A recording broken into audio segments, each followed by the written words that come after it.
बिस्मिल्लाहिर्रहमानिर्रहीम नहमदुहु व नुसल्ली व नुसल्लिमु अला रसूलिहिल करीम। चकवाल में जो मदरसे के बच्चों के साथ ज्यादती का वाकया सामने आया है, मुल्ज़िमान गिरफ्तार हो चुके हैं। मदरसे की इंतजामिया के भी कुछ लोगों को गिरफ्तार किया गया है, तहकीकात हो रही हैं। इंशाअल्लाह ताला ये मुजरिमीन अपने इंजाम को पहुंचेंगे। इस तरह के वाकयात से मदारिस भी बदनाम होते हैं, उलमा भी बदनाम होते हैं, कुर्रा भी बदनाम होते हैं। जैसे किसी स्कूल में या यूनिवर्सिटी में कोई वाकया हो तो वहां के टीचर और असातिज़ा बेचारे जो हैं वो ज़ेरे इताब आते हैं।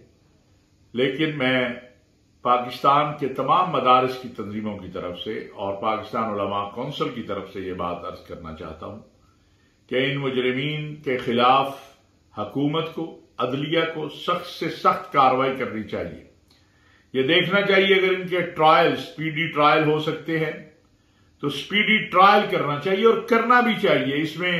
इससे बड़ी दहशतगर्दी, इससे बड़ी सफाकियत, इससे बड़ी वहशत कोई नहीं हो सकती कि जो बच्चा आपके पास कुरान करीम पढ़ने के लिए आया है, जिसके वालिदैन ने आप पर एतमाद किया है कि आप उसे अल्लाह के कलाम की तालीम देंगे, आप उसके साथ ऐसा घिनौना अमल करें।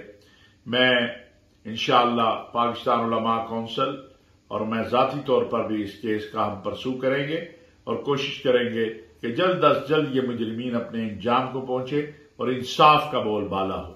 अल्लाह तबारक व तआला हम सब पे अपना रहम करम फरमाए। ये वाकया ऐसा है कि जिसकी कोई तावील, कोई मुजम्मत नहीं, छोटी चीजें हैं। ये वहशत है, बर्बरियत है, सफाकियत है और ऐसे सफाकों को करार वाकई सजा मिलनी चाहिए।